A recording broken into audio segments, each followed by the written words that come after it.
Shalom, selamat pagi kekasih-kekasih Tuhan. Berjumpa kembali dengan saya di kebenaran hari ini. Dan kita masih di program Morning Devotion. Dan masih kita membahas tentang buah roh bagian yang kelima, yaitu kemurahan. Kembali kita membaca Alkitab kita dalam Galatia pasal kelima ayat yang ke-22. Demikian firman Tuhan, tetapi buah roh ialah kasih, sukacita, damai sejahtera, kesabaran, kemurahan, kebaikan, kesetiaan.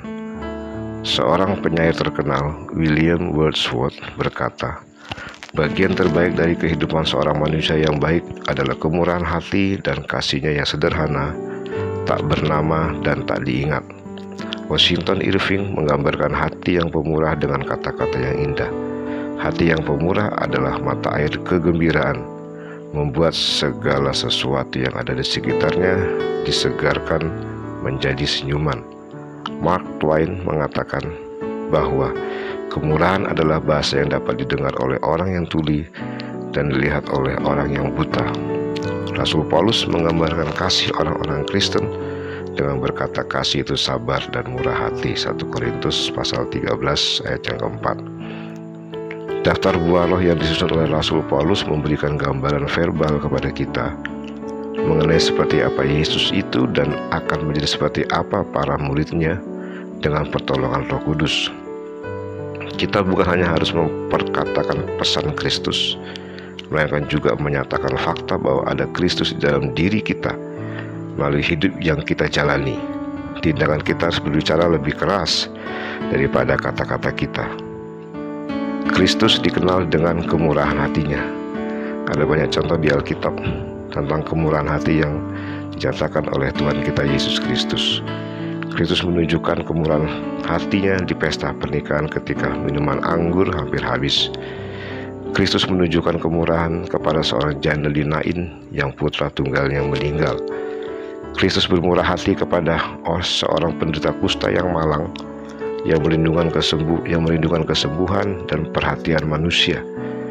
Alkitab menceritakan bahwa Tuhan kita menjamahnya. Jamahan ini menunjukkan kemurahan hatinya. Kristus amat bermurah hati kepada Zakheus, seorang pemungut cukai yang dibenci dan dianggap hina oleh tetangga-tetangganya. Kristus menunjukkan kemurahannya ketika ia memberi makan orang-orang yang mengikuti dia. Dan masih banyak lagi kisah-kisah di Alkitab tentang kemurahan hati Kristus. Tidak bermurah hati adalah ciri-ciri kehidupan orang yang tidak beriman. Ketika Paulus menggambarkan orang-orang yang tidak mengenal Allah, ia berkata, semua orang telah menyeleweng, mereka semua tidak berguna, tidak ada yang berbuat baik, seorang pun tidak. Roma pasal 3 ayat yang ke-12. Kemurahan tidak berdasarkan naluri. Kemurahan harus sengaja dikembangkan dan ditumbuhkan. Ketika Paulus berbicara kepada orang-orang Kristen di Kolose mengenai jubah yang harus dikenakan oleh anak-anak Allah, ia mendorong mereka untuk mengenakan salah satu di antara banyak hal lainnya, yaitu kemurahan. Perintah untuk bermurah hati sudah jelas dan pasti, tetapi hendaklah kamu ramah seorang terhadap yang lain, penuh kasih mesra dan saling mengampuni, sebagaimana Allah dalam Kristus telah mengampuni kamu. Efesus pasal 4 ayat yang ke-32. Kemurahan menunjukkan pengampunan dan belas kasihan. Kemurahan berarti memperlakukan orang lain seperti Allah telah memperlakukan kita. Kemurahan hati Allah membuat kita diselamatkan dari dosa.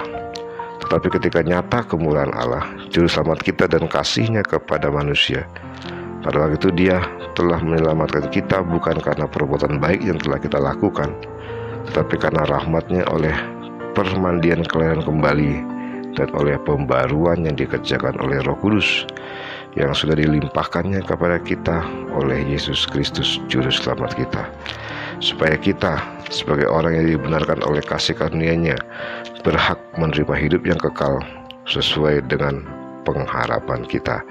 Titus pasal 3 ayat 4 sampai dengan ayat yang ke-7.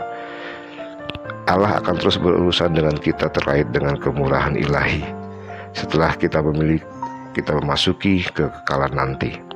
Ia akan terus menunjukkan kekayaan kasih karunia-Nya yang berlimpah-limpah sesuai dengan kebaikannya terhadap kita dalam Kristus Yesus. Efesus pasal 2 ayat yang ke-7.